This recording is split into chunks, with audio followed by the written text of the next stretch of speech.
Welcome to the MLB Network podcast. Matt Vasgersian, four-time Manager of the Year, Buck Showalter, and under no actual structure here. My kind of podcast. We're going where we want. I want to start with this. There's this whole thing in Cleveland now with the ballpark being this launching pad because they changed right field, right? They used to have this area in right field with some retired numbers, and there was some physical structure there that they've removed, and now all of a sudden Cleveland is a launching pad. When this is out there, this kind of thing, and I'm sure you heard it in Baltimore, I'm sure you heard it in Texas with the reverse wind, right? Yeah, there's some truth to that. How do you keep it away from the players and not let it penetrate their minds? You know, Matt, that's a good question because we're also quick to take away the players' skills and abilities. What if they're just hitting the ball further and harder? I mean, I'm always careful about doing something that creates, hey, you're not really that good. You're hitting home runs because of this.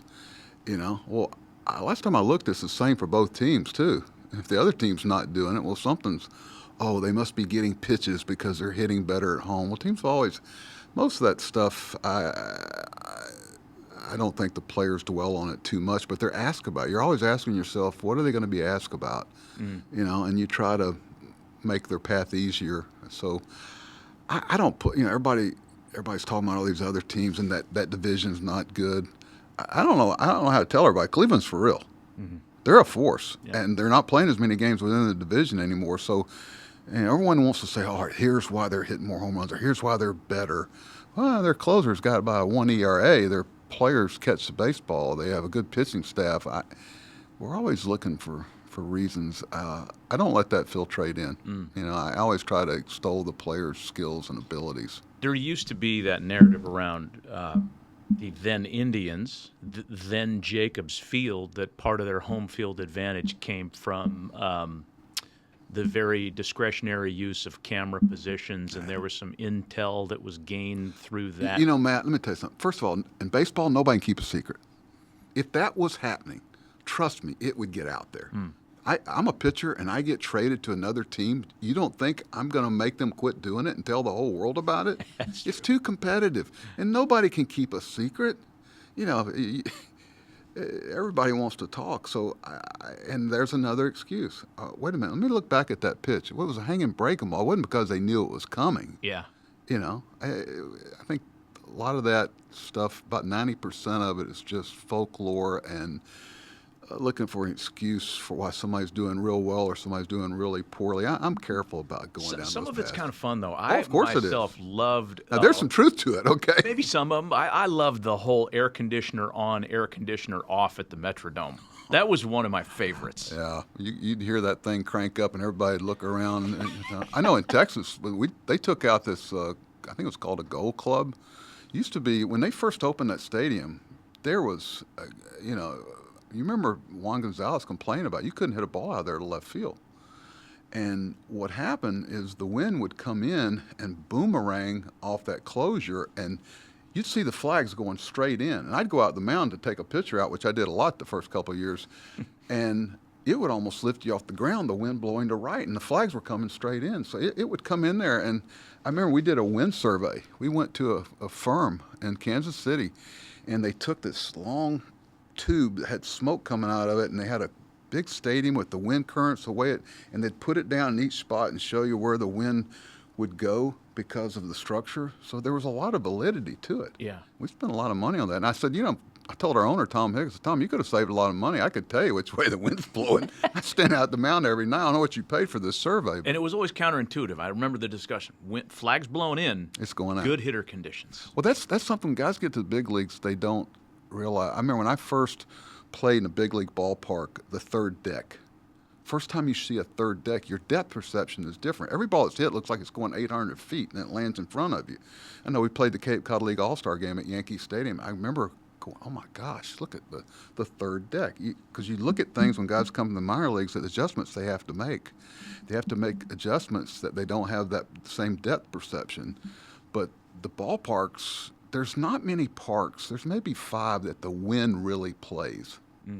Because obviously Wrigley Field, but the decks cut so much of the wind off that you don't see many balls hit and go, the wind held that in. And there's some ballparks, like I said, Wrigley, that it definitely, people miss about Wrigley on certain times of the year. That's one of the best pitchers parks in baseball. Because it comes in, right? Yeah. It's not 76 when Mike Schmidt hit 3 homers and there's like a 19-18 game there with the Phillies. And everybody thinks it's like that all summer. No, it's not like that. It's not. That can be, sometimes people fight to pitch in that ballpark. Well, let me ask you this question, because I'm genuinely curious about this. In your days managing, did you ever create a lineup or use a guy based on perceived ballpark conditions that day? In other words, without a doubt. Day game in San Francisco where it goes to left, you got a right-handed pull hitter who's scuffling.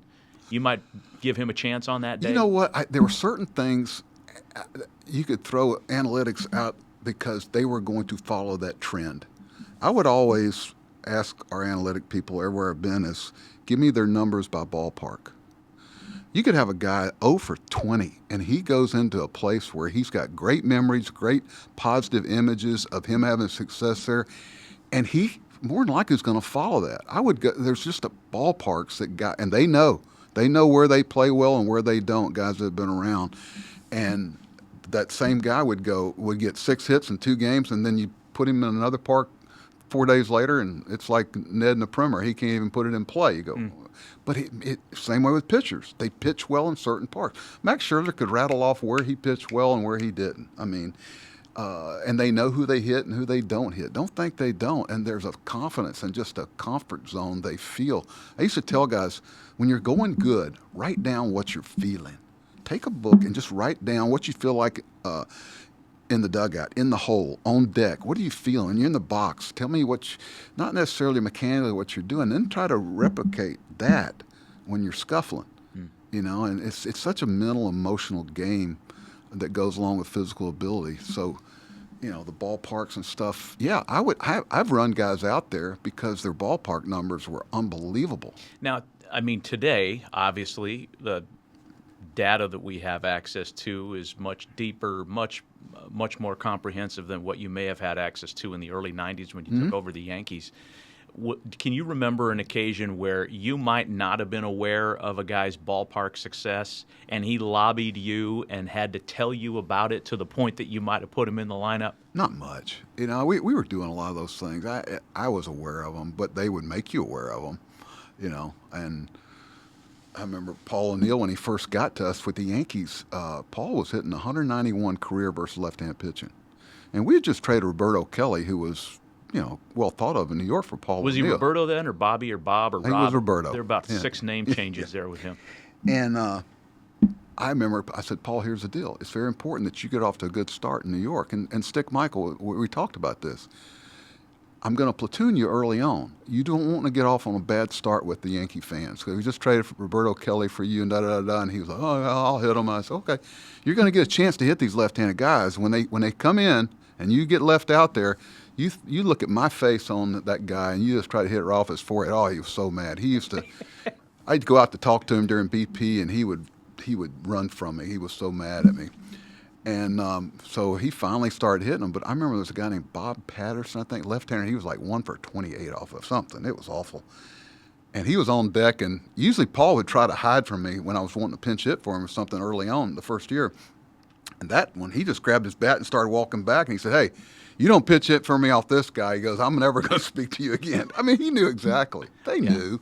And, Paul obviously evolved into hitting everybody. And, but, trying to get guys off to a good start in New York when they've been traded for, or different stuff. It's important. It's the art of managing, Yeah. We had this discussion earlier today, not as a part of this podcast. We're talking about guys who have their guys that they struggle against, and it's not always the name brand Gold Star name. I remember talking to Rod Carew about this at length on a number of occasions. Larry Sorensen was the guy that used to give him fits. Yeah. Larry had a good career, but we're not talking about Steve Carlton, right? It's Larry Sorensen. Sometimes those are the guys that give you a hard time. Well, Randy Johnson was notorious. He didn't want to know about the 3 and 4 hole hitters. I'll take care of them. He says it was Jeff Riboulet. It was, Joe McEwing. It was all the right-handed guys that would go into the lineup against him because the left-handed guys wanted no part of it, And, but it was the little guys. And I found that with a lot of great pitchers. Kurt Schilling, Scherzer, they would go, "Hey, how do you pitch Rebele, or how do you pitch Joe Schmo?" And not that Joe Schmo is a good player, but and we go, "What do you mean? What are you talking about?" That guy wears me out, and you could see his uncomfortableness on the mound when those guys would come up to hit. It was unbelievable. So since you brought up Schilling and Johnson, I'm going to circle back to our ballpark discussion, because the discussion in Phoenix when it was Bank One Ballpark, if I do my Greg Schulte, they didn't want to pitch with the panels open ever. Oh, they like panels closed, roof closed. Is that accurate? Yeah. Yeah. Yeah, when I first went there, a lot of people don't realize that there was an interior fence there. It was like 385, 390 to center. It was, and I finally said, "Listen, you guys know what spring training looks like in Arizona, the way the ball flies around. It's 4:30 and there." I said, "You got to give our pitchers somewhere to pitch to, and there's no place to pitch in this ballpark. You can't have a ballpark in Arizona, which is one of the top 3 elevation places in baseball. Atlanta's 1, 2, or 3. People don't realize that. Well, I didn't realize that. Yeah, 1, 2, and 3 is obviously Colorado, and then I think Arizona and Atlanta are right there. Wow. But so we basically didn't build that. That was where the stadium went to, and we just took the fence out, and now it plays there naturally. I could tell you so many things about that ballpark, what it was initially when we were building it. Well, you had a lot to do with that, right? And I know that when the actual I got credit for some things I didn't do. I'm gonna tell you, it's funny how it's the path evolved. between home plate. I did that. You did that. Okay. Well, I was wanting something. I saw an old picture. It was a throwback thing. Used to be years ago that it got so worn out there that people started cutting it out. And Grant Trimbuth, our still the groundskeeper there in Arizona, I said, I want something when people walk by, back then with SportsCenter or Baseball Tonight, walk by the TV highlights and go, wait a minute, that's Bank One Ballpark. Let's stop, let's see what's going on there. And it became that way. And actually, what was it? Imitation's the greatest flattery. 2 or 3 other clubs did it. Detroit did it. And Yankees to this day think they lost the World Series because Mario Rivera slipped on that area there. But really, I've never heard that. Oh yeah. If you remember a bunt that he went to field, or a swinging bunt in that last inning, his foot went out from underneath him. But that's another story. But there's so many things about that park. Initially it was all grass. I told them. Yeah. I told the people in Texas, don't bother putting grass in. You can get grass to grow, but not that you can play baseball on. We had a big study at Cal Northridge, I think, about finding a grass that would grow inside. Now, we had all these lamps and sun lamps and stuff, but it never took root. The only good one I've seen is Seattle. Seattle has air that flows through there, but Right. you just can't get the sun to it. We put a warning track in that they had over in Korea that I loved. I went over there trying to sign some players, and we put a grass right next to the fence. It was fascinating. To me, when you're running back for a ball, you're feeling grass underneath your feet. Then you feel cinder. Now, every warning track, though it shouldn't be that way, is a different width. Yeah. So we put about a 2-yard swath of grass right next to the fence, so you could go grass, dirt, and when you felt grass, you knew you had to jump. And we had more great catches that first year, but we couldn't get the grass to grow underneath there. I have no memory of that Look at at the all. first year, and you'll see a strip of grass Wow. there. Oh, we had a lot of things. I remember I came back from Japan, and they had put the foul poles in, but they had put the netting in foul territory. They had already concreted them in. I said, guys, we got a problem here. You got to break the concrete and spin it back around. Oh, that's a whiff. That's somebody dropped the ball on that one. Well, yeah, I found that architectural people, we had a great relationship with them about, some things baseball they just don't understand, that the netting goes in fair ground, not in foul ground. Speaking of the early days of the Diamondbacks, you were telling me a story once, and I'd love to get you into it a little bit more for our listeners here. First series, I guess it was opening day at Bank One Ballpark. Harv Bernard, Yeah. Jim Quick. Yeah. If you look, there's a stop in the action to start the game. My pitching coach, I said, anything we can do he says, yeah, other than the grass growing too high or whatever, we weren't doing that, just trying to be fair. He says, make these guys stand in the box. He says, if you'll notice, first thing guys do when a game starts is they kind of erase the chalk in the back. And they kind of have a way of inching their way back. And listen, that's a lot for your fastball. If you're that much further back on a fastball, it might make 94 be 93 and a half. So I took a cinder block. I thought about it. Took a cinder block, the width of the back of the batter's box. Not cinder, I'm sorry. It was a 4x4, wood. And we painted it on all 4 sides white. and we put it in the ground about this far above the ground level. So as you're erasing that white chalk, all of a sudden you're hitting white again. The white will never go away. And Mark Connor, our pitching coach, thought it was the greatest thing ever. And I was kind of proud of myself. And all of a sudden, Marv Bernard, is it Harv or Marv? I don't know. Marvin Bernard. Yeah. He's scratching. He keeps looking down there, and I see Jim Quick. Now, you understand, we were the new kid on the block. Jim Quick, the home plate umpire. The National League umpires were looking to kind of, it wasn't good. And he calls me out there. He goes, "What is this?" I go, "Well, Jim," I made a mistake. I said, "Jim, we're just trying to help you do your job easier." Bad mistake. I don't need any help, Jim. So we had to dig it up, both batters' boxes, take it out, put it back over, chalk back over it. And I'll never forget, the first pitch thrown was from Andy Bennis, Marvin Bernard. I mean, center cut. You couldn't have thrown it any more middle of the plate. Strike one. And Jim Quick goes, "Ball," and looks over in the dugout at me. So that I was on our best behavior the whole year.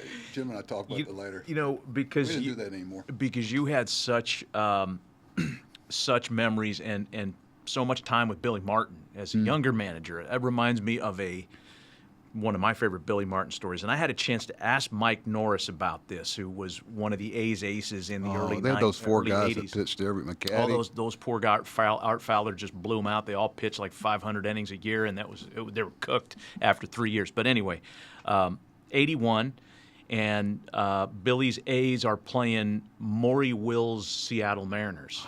And Maury tells the home grounds crew guys at the Kingdome to chalk the box deeper. Give me another 2 inches or so. And the way Mike Norris tells the story, and I asked him about this because I remember this vividly. Mike Norris says, "I was watching Billy. I was sitting next to Billy that day, and he's locked onto the plate. And it's not like Billy just to hyper-focus on one part of the field." And it didn't take him long before he figured out what was up.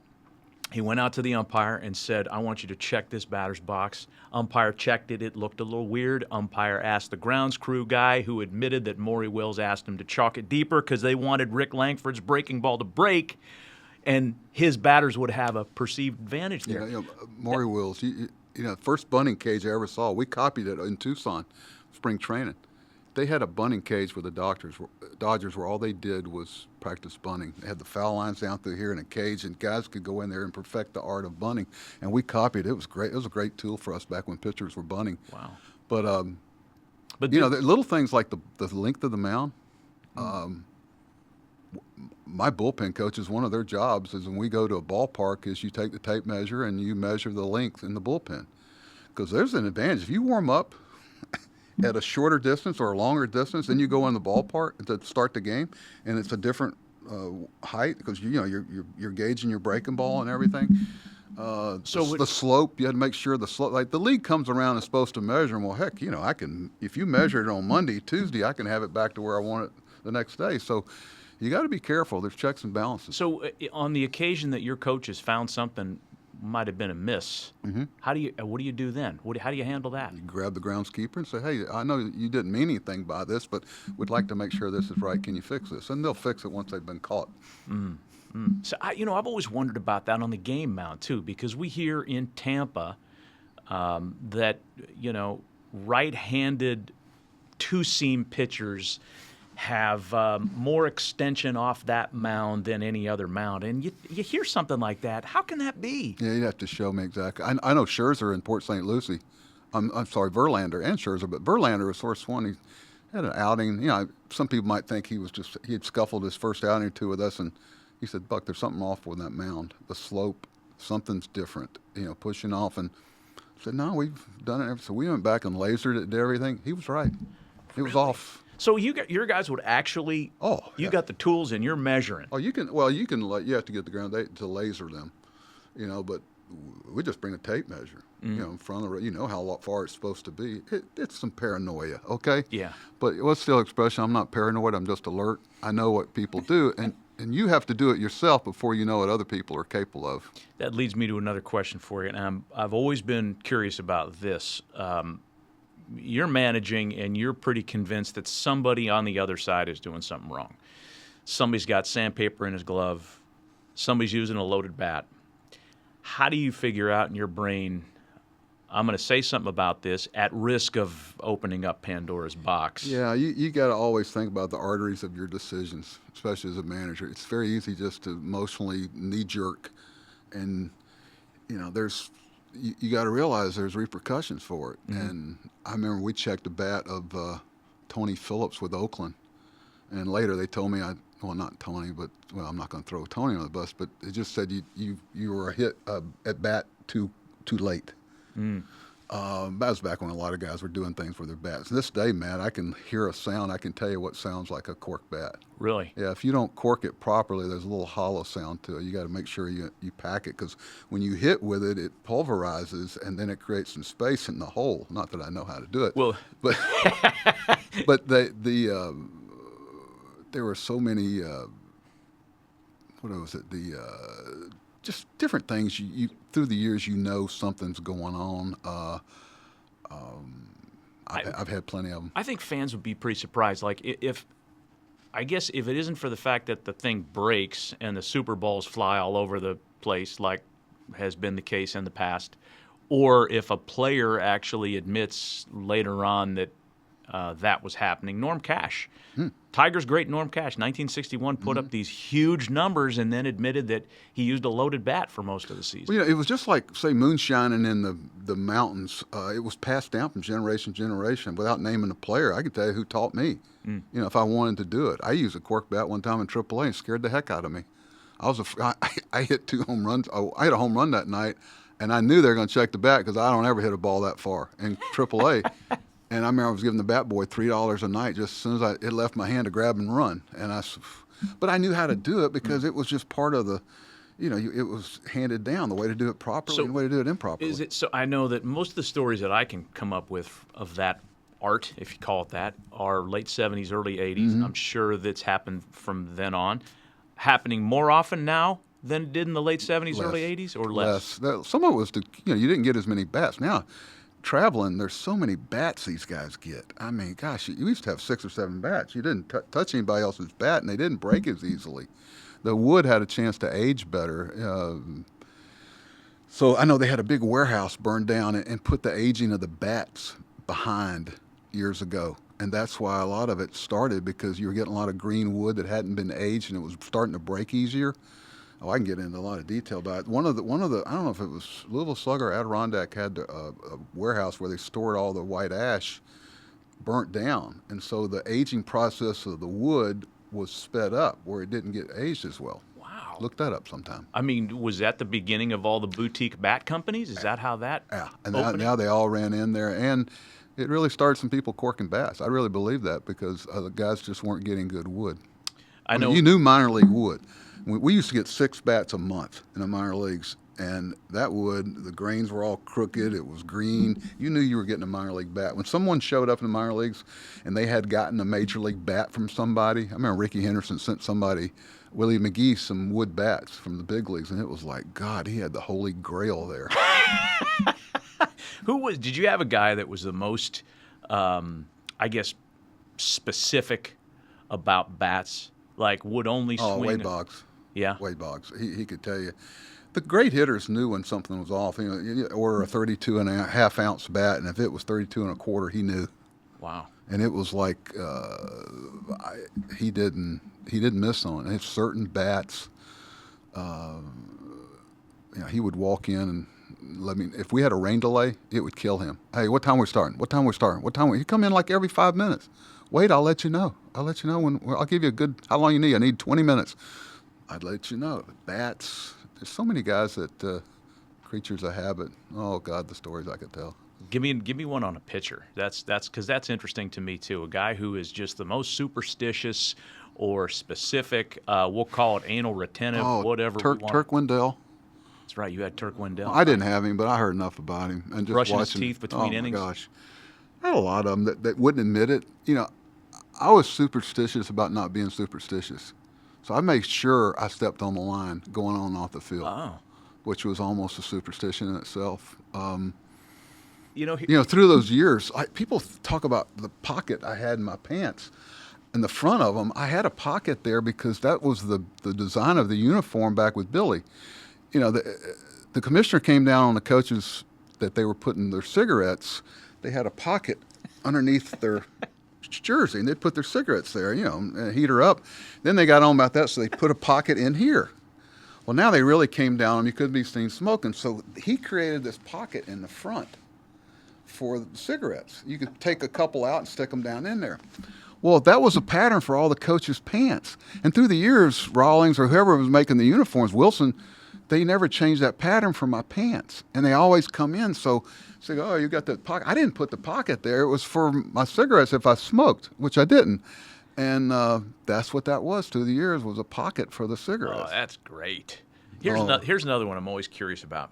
The culture, the politics around the lineup card exchange. Ooh. Because sometimes, things get chippy the night before. You'll send your third base coach out. I never did that. You never did? If you get thrown out of the game or something's chirpy, take your butt out there. And I tell them, young managers, I said, you just get thrown out of a game, you be there the next day. I've actually asked for the card back from the third base coach who normally takes it out after the first game of the series. I go out there for the ground rules. Now there's some disrespect there. I mean, the manager should go out the first day of the series. Yeah, I've kind of felt like that too, just as an observer, as a fan, broadcasting games. But if you have something happen the night before, take your ass out there. Go out there, yeah. So you'd go out the first game of the series. Yeah, and then if everything went fine, I'd send. If we won the game with that last guy, he'd go out there again. Not that I was superstitious. I'll take the trainer out there. I don't care. I'm trying to win here, but I'd go out there, shake hands with the guy that threw me out of the game. That's the way it used to be. We've lost some of the entertainment factor. The umpires knew they were part of it, and everybody had a little shtick of how they argued. I'm talking about the umpires, and you knew who you could push a little bit and who you couldn't, and who knew they were part of the entertainment package. It was. I miss that. A story from, I believe, the early '80s is the right time date stamp. Steve Boros is managing the Padres. Bad call the night before, and this is in the day of videotape, way before all this. And he brought a tape of the missed call out to the lineup card exchange. They ran him right there. Yeah.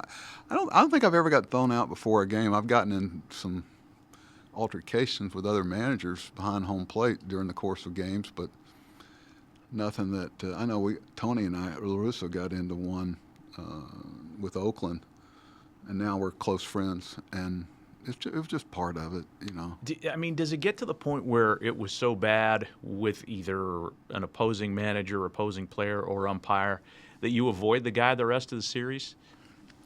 I tried not to. What's that next I tried exchange not to. like? I tried not to. I tried to, it's part of the game. There's, I always tried to keep a relationship with them, and it worked out. I've seen people do that. It's always been a running feud. Earl Weaver and different guys, and you knew who. Now I can tell you, nowadays you know who's good with balls and strikes. I mean, I say it on the air a lot. I go, this guy's second-ranked accuracy ball strike guy in baseball. I've heard you say it's a talent. It's a talent to be that good at it. How come we don't have designated home plate umpires then? Oh, I'm for it. Well, the problem is the beating they take. The foul balls, everything. I don't know if you could work. You'd have to ask somebody that's actually done it. I refereed college basketball, which I loved, and I didn't. I knew what I knew and what I didn't know, and I've never been a home plate umpire. I don't know if you could do it. How many days a week could you do it? Yeah, and you could pay them like you take the best ball strike umpire, and believe me, in the World Series they do that, and there's some great information analytically on who gets it right and who doesn't. And I told one guy, I said, listen, you got talent. You're going to have your nights where it may not be work, but I just want you to know I respect the talent. I couldn't do it. I didn't know that you were ref in basketball. You and Bruce Benedict. Huh? Well, I had to pay the bills. I started out in junior, middle school, refereeing all day, and I got up into college basketball, which I loved. I stayed in great shape. That was back with a two-man system, and I think it's helped me with umpires over the years to understand their job. But boy, I love coaching. I love umpiring, refereeing basketball because the greatest accolade is coming off the court and nobody knew who refereed. You wanted the players to understand the game. I remember a veteran official one time, I called a foul with 10 seconds left in a 30-point game, and he looked at me and said, put the whistle in your pocket. I learned a lesson that when you blow the whistle, Matt, the clock stops. And more you blow that whistle, the more chance you have to screw up. Because you're making educated guesses. Junior college basketball, it's all offense. You're making they're moving so fast. You're making an educated guess about body language and things that happen from previous experience about what's a foul and what's not a foul. And I was always about advantage, disadvantage. If you're palming the ball or traveling up the court, you've seen these films of LeBron James taking 3 steps up there. In the backcourt, nobody's guarding him. Do you really want to blow that? Is he gaining advantage or disadvantage? Now, if they're doing something in the forecourt that's gaining advantage, you got to blow it. But, man, don't blow that whistle unless you have to. Is that where your expertise and your love of college mascotdom came from? Is that how that? I don't know about love of it, but where it started was we had these long bus rides in AA. 14, 15, 16 hours, where you basically get to the city, throw your stuff in the room, and go to the ballpark and play. But I used to do this matching thing with the players, 20 questions. It'd be the mascot and the team. And one day we'd do ABA, the old basketball. And then we'd do AFL. Wait, you're talking about the name of the mascot? Or? The name of the mascot, like... Give me the 2 teams that have crimson in their nickname, Division I schools. Give me the North Dakota Tech, whatever. And I had this Watts line. Y'all don't know what Watts lines are. It's this $100 flat fee. We used to call in all the game reports on them, and you could call anywhere in the country. I used to call all these colleges. I remember Andy Stankiewicz and Bernie Williams. All those guys used to love this stuff. And I'd hand it out on the bus, and they would, they'd try to match which mascot went with what college. Then we'd do the colors. That would really. I just met a great intern here, Ava, today, and she went to Dartmouth, and I knew her colors. Green and something. Yeah, mean green. I don't know. Nowadays they change a lot of nicknames. Hey, you mentioned the watch line, and back. You know what a Watts line is? I know what it is. God bless you. But today. Is that right, Watts? I think I got it right. That doesn't exist today, right? No. When minor league managers and coaches are filing their reports, it's all. Well, you had to give a written report after a game and then then call it in, and you better do it before you leave the park every day in Oneonta, New York. And we used to turn in reports on the other team's players in a half-season club. So, Matt, if you missed infield, you were screwed. Wow. Because you had to get arm strength, and don't miss on, don't put did not see. You better see, and you were part of the scouting department. So we had to turn in report. I still got all my reports on Bernie Williams when he was 18 years old. First time I saw Derek Jeter, and you look back on it and you go, yeah, I wasn't as smart as I thought I was. But back then, it's just proof to how sophisticated and how much better we are. We were talking about this earlier, too. I can recall working in AA at the time when I was the statistician for the El Paso Diablos. I had the same thing. I was in charge of filling out that report. It's funny? I can remember every one of our radio guys in the minor leagues because they did that for me. Yeah. I mean, look, earned run or not, that was my call. I took a guy's ERA down from 4 to sub 3 because I liked him. Where'd you sit on the bus? Oh, man. I bet you didn't sit in the back with the boys. No. And they're talking about the ERA you charged them and everything. No, it's front half. Oh, yeah. Not front half. You learn a lot about somebody on a bus. The only time I've ever gotten drunk twice. Yeah, back then there's no water. We didn't have water on the bus. You got a 15-hour. They had beer on there, and you'd have 4 or 5 beers, and you'd kind of, clean up and go to sleep. You wake up and you're parched, and you go, I got nothing to drink. Guess what? You're going to have another beer. Did you ever encounter a guy in the minors named Tim Ireland, minor league manager? I tell you what, I got Tim with Baltimore. Loved him. Great mind, almost too smart for baseball. Crazy like a fox. But 2 steps ahead knew of the everybody. game. I tell you what I did in spring training one time. He was a minor league manager for us, and I said, Tim, before we went out in a game, I said, I want you to write down everything you see today. What do you mean? He said, just write down everything you see. Okay. And he had a 4-page notebook full of it. He saw the game within the game. He saw the game off ball. He saw things. I love the guy. I think he was in a lot of ways, but he would call BS. Relationship-wise, sometime he'd be challenged because he called BS on BS. I love the guy. I think he's brilliant. One of his greatest lines was, "It's not a good argument with an umpire until I see my sunflower seeds in his eyebrows."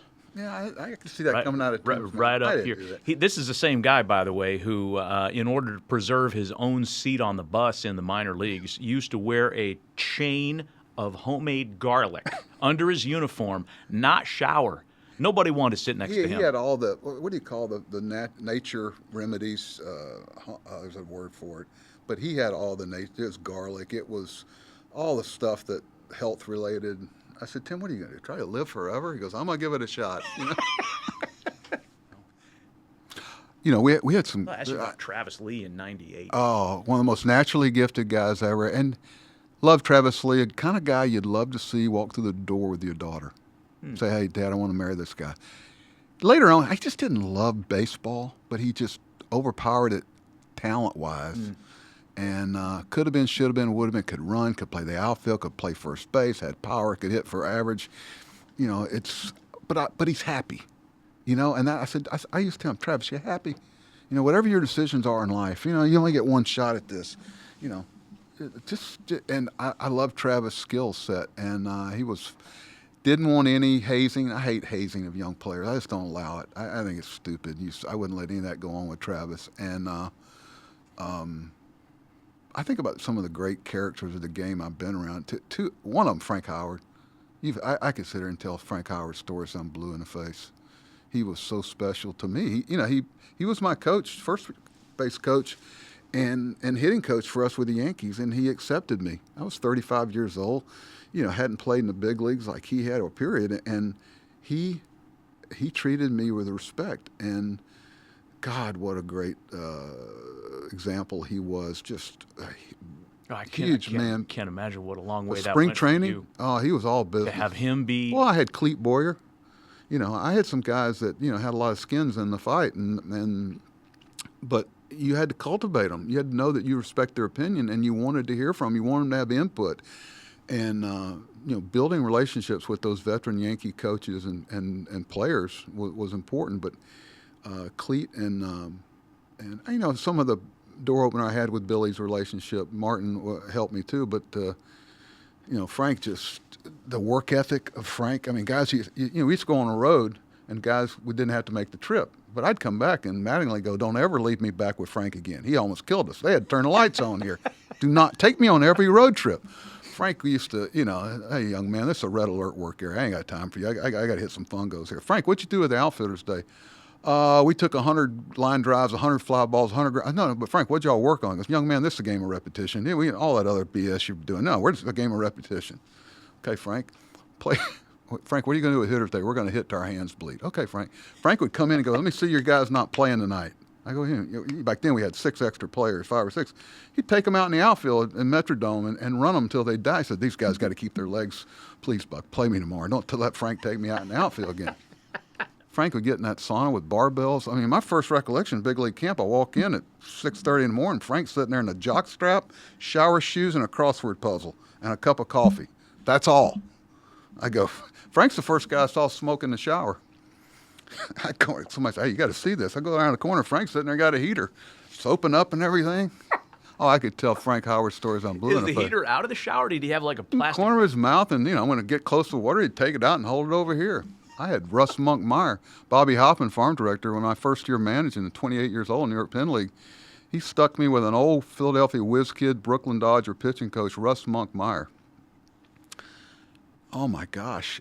And this guy, I learned something very early on. I was trying to be the hitting coach, the pitching coach, the infield coach, the outfield coach. And I got these young players up in Oneonta, and I'm about to die. I'm going, oh my God! So one day he's sitting over, and I forget, he's smoking a heater over here, and I go, hey, Monk, what do you think about Dodie Rather? And he goes, well, now that you asked me, young man, I'll tell you. And he spouted all this. I said, oh, my gosh. I said, you got the pitching. I'm sorry, I've been in your business. You got it. Just about delegating authority. You can't do everything. But he was a beautiful man. I took him to the big leagues. First year, he was my bench coach. And one year, he left. The minor league coaching world now, I don't know if it's the same kind of character that it may have been. Certainly when you were managing and coaching in the minor. Even when I started in the early 90s with the Cubs, my first job was in Huntington, West Virginia. The roving instructors that came down to Huntington that year were Darrell Evans, told everybody to pull the ball. I know Darrell was our hitting coach. Richie Zisk told everybody to spray it the other way. These kids didn't know whether to shit or wind their watches. Sandy Alomar Sr. It's the first time I ever heard an authentic pronunciation of the word coño, and I'll never get it out of my mind. It's beautiful. And Jimmy Pearsall. Oh, my Could there God. be a more eclectic, unbelievable group of roving instructors than that? They were there at the same time? Well, they'd come in and out, Oh, but they my overlapped God. sometimes. I mean, Jimmy would go out and sit in the farthest section of the bleachers so he could rant and rave about the players and not have anybody hear him. I know most all those guys you're talking about, but you glean something for every one of them. Yeah. I learned a lot about what not to do from the people I was around, as much as I did what to do. You see the good parts about Billy, and there was a lot of them. Then you see some other things that, you kind of go, "Ooh, I don't know if that'll work for me." And you got to be yourself. People will sniff through a phony in a big league locker room like that. You're around each other too much. That goes for the media too. They sooner or later everybody's going to know what everybody's heart really is about. Do they have a pure heart? And I was lucky to have so many different people come through. Joe Pepitone. I mean, we had people come through, and Whitey Ford. I remember the first time I knew about Mariano Rivera, who was coming off elbow issue, and Guidry and Whitey Ford would play catch with him while he was rehabbing in the back field, and they'd come in and go, "Hey, you got to get somebody else to catch this guy." So we can't catch the ball in a web. They'd take their glove off and their hands all puffy. I go, "What do you mean?" He said, "His ball moves right at the last, and we can never catch it back in the netting." And I said, "Let me go look at this guy. What's going on with the movement with his ball?" And he'd have that late cut, and they could never catch him clean. Wow. But that's the first time I remember going, "Who's this kid?"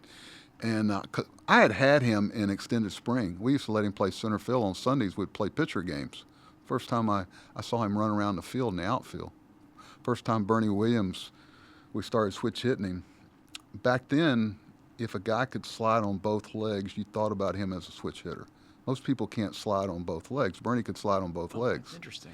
To this day, I can't, if you said that to somebody, they go, "What?" If I ask you to slide, I guarantee you can't slide on both legs. Why would you ever need to slide on your right leg, though? I'd go the other way, to slide that way right. instead of this way. Okay. But Bernie fought me.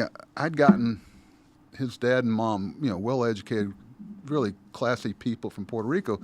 When they dropped him off, his dad basically said, "Listen, Bernie," I don't know if his dad or his mother, his dad, "here's my number. Bernie's going to want to quit.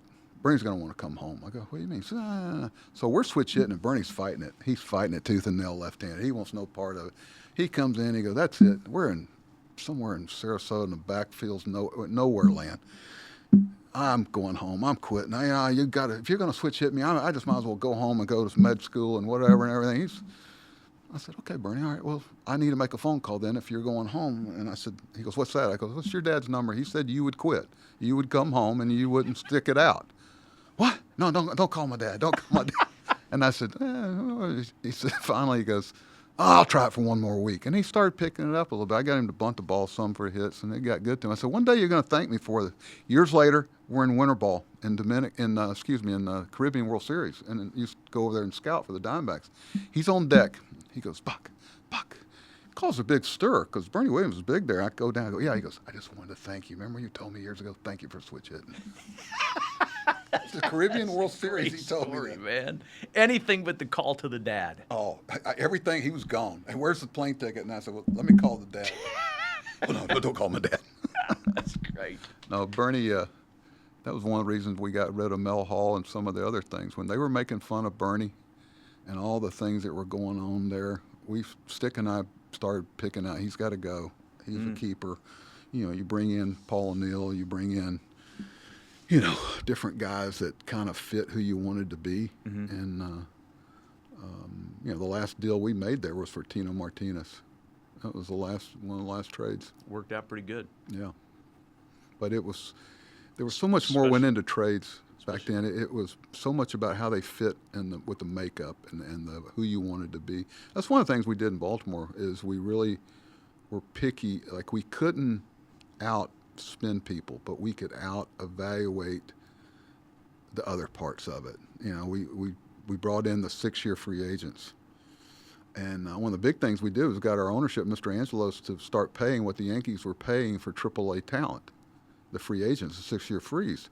Because, if you're going to pay, we could out-opportune them, but we couldn't, they were paying them $20,000 a month to play in AAA, and our top was 12. Well, they're going to that. So once we got even keel with them, we started getting different guys, Nate McLeod. We started getting those 6-year frees that had kind of fallen on tough times, but really fit who we wanted to be. And then you had guys like Markakis and Adam Jones and J.J. Hardy, You could bring up kids like Machado and Scope into that environment. You could trade for Chris Davis. Wieters fit the mode perfectly. We didn't have the shutdown starters, but we had a really good bullpen. Just keep us engaged in the game for 6 innings. We wanted people that catch the ball, that cared what their teammates thought, and posted up. I think that's what we've missed a lot, Matt, is one of the 6 skills. You got 5 tools. The 6th one is the ability to post up. It's something I think we're missing some. You know, like you want to give these guys a contract where you go, can you trust them? Can they post up? Like there's, not naming names, there's 4 or 5 guys everybody's talking about as free agents. Can you trust them to post up with the contract? And in order to make those good decisions, you got to talk to the field personnel, whether it be a trainer, whether it be coaches, whether it be the manager. Hey, can you trust this guy with a contract? I don't think that happens much. Doesn't it feel like that doesn't happen? No. I mean, minor leagues, what are we doing now? We're giving them Monday off days. We're giving them a load management day, so they're playing 4 or 5 days a week. I remember, I won't name names, but a player came up to us mad a couple of years ago because he said our minor leagues didn't prepare me properly for how much I'm playing up here. He said, I played like 4 days a week. Now I'm supposed to play 7, sometimes 8 with a doubleheader. He says, I'm not prepared for this mentally, physically, or emotionally. And, we're supposed to be preparing them for what we're going to ask them to do up here. And I think a lot of times, the travel and some of the things that were going on in minor leagues, I love the way they fixed it. But, you've got to teach them the difference between, the last time you're 100%, Matt, is the day you get out of the car in spring training. You're a different form of 100% the whole year. And sometimes your 90% is better than his 100%. He's just a better player. J.J. Hardy showed that. I remember Adam Jones post up, Markakis post up, Matt Wieters post up. I mean, Manny learned it. Scope learned it. The guys that we put that core together with, they were post up guys. And sometimes I'm wondering, they're having to make that adjustment in the big leagues, and a lot of them physically aren't ready for it. I don't know if guys even in the minors now, 16-hour bus ride from El Paso to Little Rock, and you got to. I'm not saying it was good. Play the next day, right? And then, but you find out something about yourself. Yeah, right. And it probably does, in a sick way, help you for what you're going to do on your Everything next step. else is a step down. I remember when I got at AAA and they were flying, but those are 6 a.m. flights on U.S. Air, excuse me, and. It's all right. They're gone now. And gosh, on game day. Game day. Yeah. And AAA, they had food in the clubhouse after a game. Wow. I remember Mr. Steiner came into West Haven, New Haven, Connecticut, West Haven, first year when he bought the club. He walked around. We had 2 nails. That was our locker. Piece of tape, Showalter, 2 nails. And we had 1 toilet, 6 showers that basically was a pipe with holes cut into them. If you got on that end, it came out faster. And he was there 20 minutes and said, we're out of here. We moved. We knew there was a new ownership around. We moved to Nashville to a better facility. He said, you were out. Mm-hmm. So, I'm not saying it was better. They've improved a lot of things and should have. It was inhumane, some of the stuff that we went through. Golly. But there was a certain kinship and fraternity that was developed. I mean, I can rattle off all those players that I played with in the minor leagues and AAA and AA and Single A, and the managers. And so sometimes these guys come so quickly. And well, my experience when I worked as an announcer in the minors, and it was different from yours, of course. I was kind of just an observer on the outside of it. But A-ball, AA, everybody's kind of in it together. By the time you get to AAA, you got some who are going up, some who are coming down. Most difficult level to manage. These guys are bitter. Most difficult level to manage at AAA. Yeah. Nobody's happy. Yeah. But it takes a special guy. The guy you hire to manage that AAA club's important. And but there was, it's funny, as you're talking about this, I remember every one of our announcers. I remember everyone that traveled with us and fought the fight and were there with us, and were statisticians, and some funny things that happened at truck stops over remember half the team we broke down one time, and you know what a red bug is? Mm-mm. It kind of digs into your skin. And we were going to Charlotte, North Carolina to play Cal Ripken's team. And we broke down. The guys got off the bus, and everybody got red bugs. You had to dig them out in front of the 2 lights. Yeah, it was tough. But we played. The next day, you posted up. Yeah. You just played. I mean, there was a certain kinship, fraternity of guys who you got through it together. Yeah. Well, I think when you come up that way, and certainly I was Not, at the time, I didn't feel like it, but working in the minors for 6 years now, I'm glad I did it that way. You do without a learn doubt. some invaluable lessons about discretion being the better part of valor. You're a witness Good to way a to lot put of it. things that you Good way to put it. You know, probably don't need to report. The first time I saw Morgana, the kissing bandit, in the big leagues, everybody said, "Oh, who's that? You know her?" I go, "Yeah, I saw her in Columbus, Georgia, at the Inferno Club." No, let me tell you what that was. Back then it was a military base, and we played a day game. Columbus, Georgia, hottest place on the world. Oh my God, is it hot? Longest home run I ever saw. Steve Balboni hit there. But anyway, all the guys were going out. Say, all the military guys say go to this place called the Inferno Club. I said, we'll go there.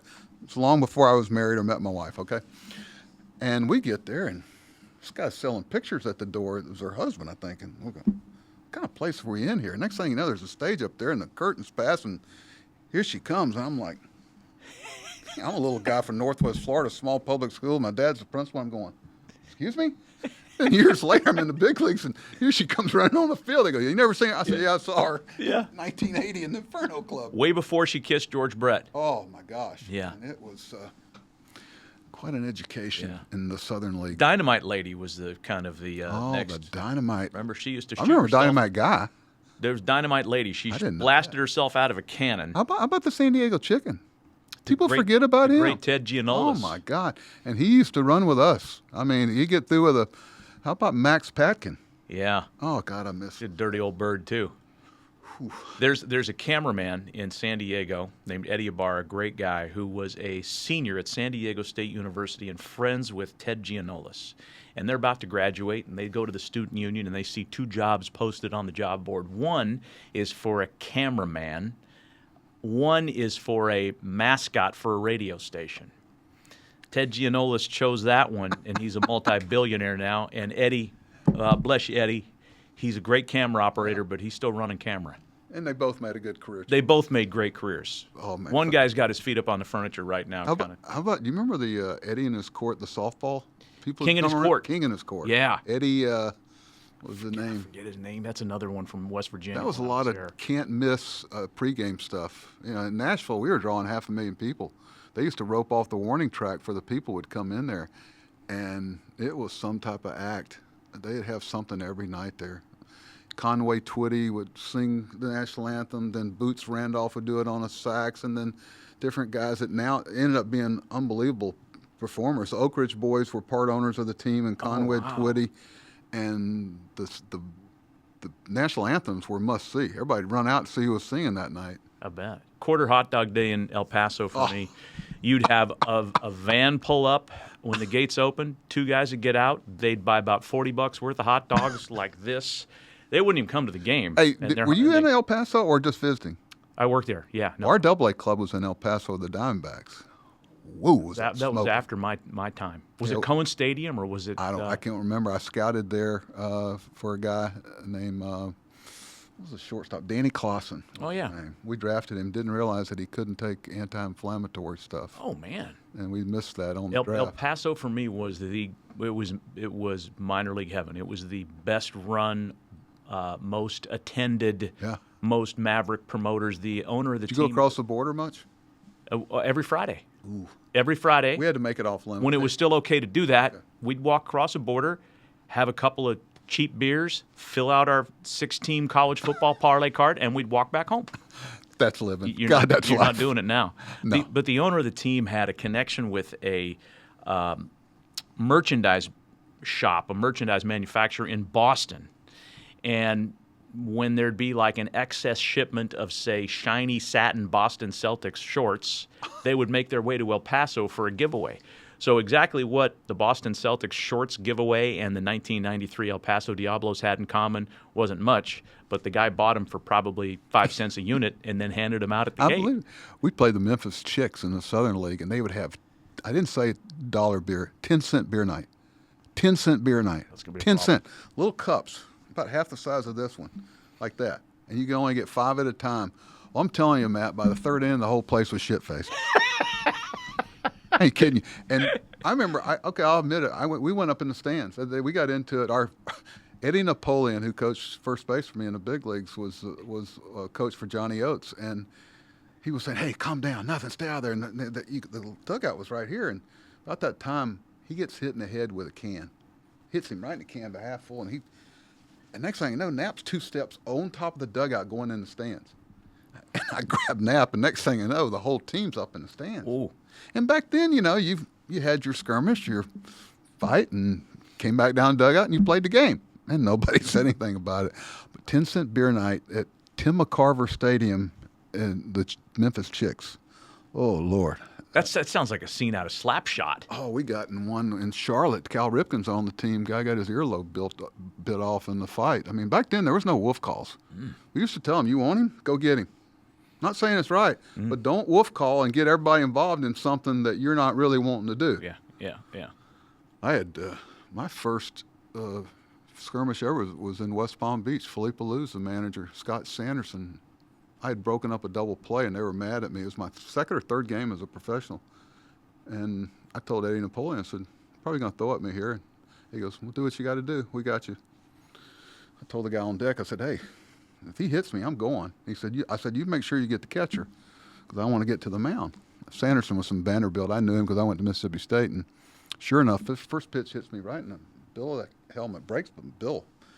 And I get up, and I'm about halfway to the mound, and this guy just pins me from behind. The catcher bounces my face off the clay, and I'm still scarred all through. Next thing you know, Napoleon's chasing Scott behind second base. But, I mean, it was on. Back then, I remember asking Mark Thiel, who, I shouldn't say Mark, I'll say somebody else. I said, he partook of a little marijuana now and then. I said, "Mark, what happened?" I said, "I told you to get the catcher." He goes, "Dude, I didn't think you were serious." I said, "What do you mean I wasn't serious?" And this day I got a few scars around here from getting face planted. From that? From face planting on. But I played the next day. You just posted up. You put some ointment on it and went and got them. We got to end it there. That's the highest note to end on ever. I don't know about that. That's good stuff. Buck, this was fun, man. Thank you. Okay. God bless you. Thanks for having me, Matt. Stuff. I'm more interested in what you got to offer.